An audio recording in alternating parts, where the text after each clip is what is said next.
Hello and welcome to a new video from Your Overwatch. I'm Eddie the Chump, and today we've got a bit of a news roundup for you. We'll be covering a post from Reddit that shows McCree's new Deadeye outputting some crazy damage numbers, the new highlight intro for Baptiste that was teased on the Play Overwatch Twitter, Jeff Kaplan's forum post exploring Lock 222 role queue even further, the Philly Fusion wrecking the Justice on social media, and a Jonak interview given to Invent Global. There's quite a lot to get through, so let's just crack on. First up, a user called Abhinav Banerjee posted to Reddit a clip of McCree's improved Deadeye ultimate outputting an insane amount of damage. By now you should know that Blizzard have changed the way the damage ramping works for the targeting system, whereby the damage per second is increased from 275 to 550 after locking onto targets for 1.5 seconds. This means its overall possible damage for each bullet is now 3000, nearly double what it could do before. As Jeff Goodman noted, this should make it more practically useful against shields if you need to break them in a hurry. Well, the clip that Abhinav Banerjee posted shows a McCree using Deadeye against a full team of opponents who are behind a Sim barrier ultimate.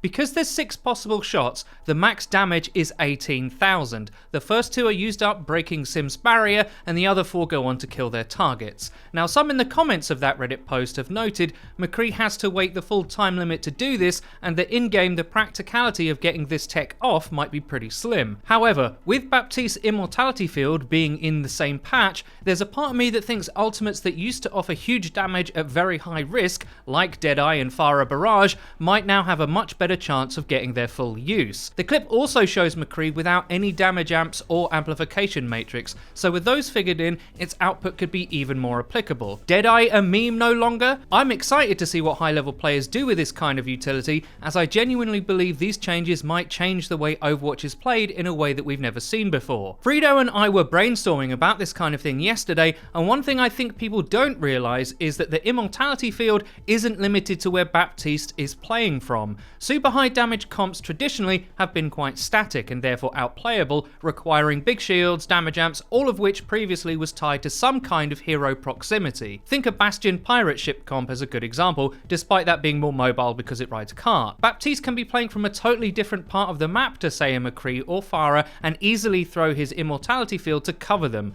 Flank nooning might just be a really legit thing to do if you're in sync with your Baptiste and his cooldowns. I can't wait for him to go live is all I'm saying. Enabling playmaking like this is the main reason I really like Baptiste. Speaking of Baptiste, next up we've got the Blizzard tease for one of his highlight intros that was released on their official Twitter. In it, Baptiste rocket jumps up and away from a downed enemy camera and then fires a healing grenade at them. Quite why he does that is unclear, as the nades do nothing to an enemy, and if it's supposed to be a friendly hero's POV, why is Baptiste just styling on his man by jumping away right in the poor person's face? I will heal you, I just want to show off a bit. Either way, it looks pretty cool. Maybe it was made at a time when perhaps the grenades did deal damage in testing or something but changed at a later date. I expect more of Baptiste's cosmetics to be leaked steadily, so check back here regularly as we'll cover the very best ones for you. Moving on, Jeff Kaplan has actually talked more about Lock 222 role queue on the Overwatch forums. If you watched my video from a few days ago, and quite a few of you did, you'll know that I assumed a locked role queue would also have role specific SR. Well, in reply to a user suggestion for the feature where the user describes some kind of soft role queue based on a player's overall role play time, whereby the matchmaker would assign you a role you more commonly play more often to solve the team role imbalance issues, Jeff said that one of the Overwatch team's biggest concerns is putting players on rails towards a gameplay decision that they don't really have any agency over. So if you played tank a lot, not because you wanted to, but you were trying to do right by your teammates, in that scenario, the matchmaker would only compound your destiny to keep doing that. This actually makes a lot of sense. It's the same reasoning that they gave players the option to hide their profiles, as players often felt railroaded into playing what they had most time on because of social pressure.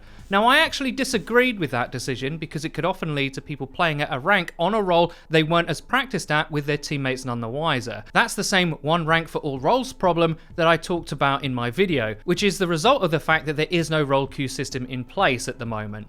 Jeff also said later in that thread, if we did role queue, we would do separate SRs. This is one of the things I think would be really fun, plus make the game way more balanced and improve matchmaking. Now, I assume that that would be the case from his interview with Unit Lost, as it makes the most practical sense. A role queue system is entirely based on the premise of getting players into matches on roles that they actually want to play far more often instead of the free-for-all that ranked is now. There's still the whole conundrum of what to do if you're wildly different skill levels on different roles and you queue for multiple, not just one at any one time. My Silver Rhine would be placed in the correct level match, sure. The overall level of play though would be wildly different to say my Diamond support games. I guess that's the whole idea though, so that's one compromise players might have to make mentally when their queue pops. I'm really excited to see Jeff talk about these ideas so publicly and so frequently. It reaffirms my assertion that role queue is definitely coming in one form or another. You guys were quite vocal in the comments of my previous video, so I'd like to see more of that today. As I've outlined, re-engineering the game to fit a fixed 2-2-2 world would be quite an undertaking, and it does of course mean that once you've said you want to play, say, support in a match, that's what you're going to do, whether you want to swap or not. But I'll gladly take a bit of structure over anyone being able to do whatever they want at any moment, often to the team's detriment. Maybe that's just me. I think the longer term effects would also be positive, at least in people actually learning roles and not heroes, which is actually what high-level Overwatch is based on. Moving on to some Overwatch League related stories, the first thing I want to bring up is just how savagely wrecked the Washington Justice GM Kate Mitchell got on social media by the Philly Fusion Twitter account.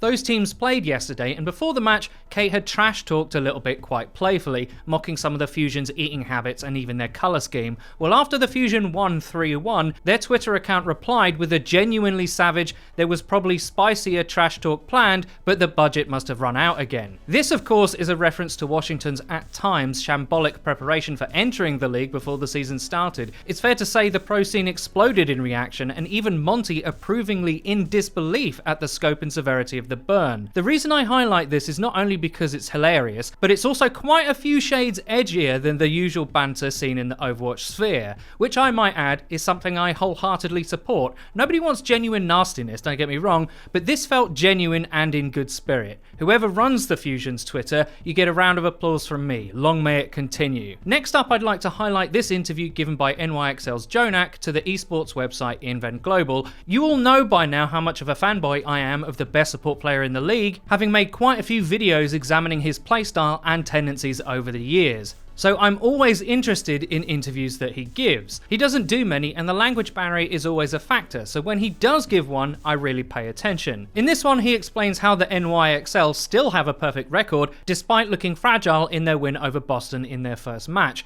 Turns out, even Jonak and the NYXL get nervous playing on stage, just like everybody else. I would say it might have something to do with Boston being quite good too, as they beat Jonak's pick of their biggest rival for the title, Seoul, very recently. They even look to have improved their defense against Sombra in that match, having been undone by NYXL's use of that GOATS variation in their earlier meeting. New York-Boston is a huge traditional sports rivalry, and despite myself rooting for New York in Overwatch, I do thoroughly respect Boston's ability to seemingly perpetually overperform. When that match comes around again, I'm really looking forward to it. There were some other questions based around what Jonak thought of other players in the league, with the Chargers DPS Shu being a highlight. His answer boiled down to, he did well in scrims, but come and see me in game on stage, which I love. But my absolute favourite part was at the end, where Jonak said to the other teams, "You can try whatever you want, we'll be better at the end of the day."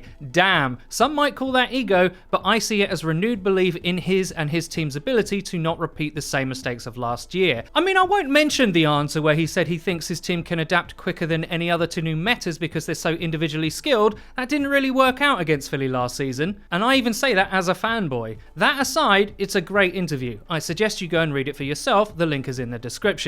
Now, to round out the video, I want to talk a little bit about Taimou. He's been quite active on Twitter, and if you followed him at all, you'll know he has had his struggles in the past. I'll say this, he is one of my favourite players. Mr. Good Aim has always been a bit of a mercurial talent, capable of things that other top-level pros, even elite talent, can struggle to replicate. His ceiling has historically been astonishingly high while also being subject to inconsistency. He's been quite frank in that a lot of his struggle has been mental, with him being his own worst enemy at times, and that depression is a real factor in his day-to-day existence. Now, I know a thing or two about that and will always root for him empathetically. I want to see him succeed. I know a lot of people do. He's a bit unfortunate in that this meta right now isn't the best for him and he's not getting playtime, but with all the changes on the PTR, next stage that might be different. I hope it is. What is quite shocking though is despite his openness about his struggles and ownership of his faults largely, some have seen fit to send Taimou death threats. As he notes on Twitter,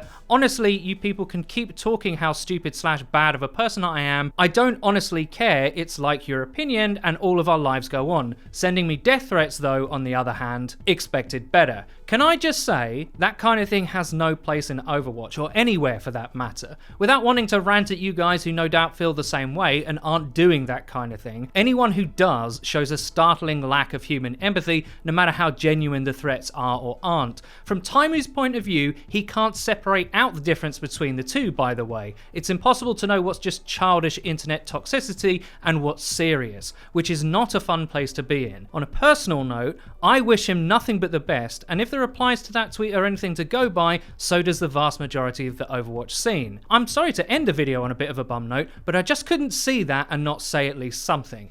Anyway, I do hope you enjoyed the video. If you did, please don't forget to leave a rating. If you never want to miss another video of ours again, please click the bell icon next to the subscribe button on our channel to join the notification squad. You'll be in great company. And finally, please follow the Your Overwatch Twitter, where you can find updates about new videos and other cool stuff. I've been Eddie the Chump, and until next time,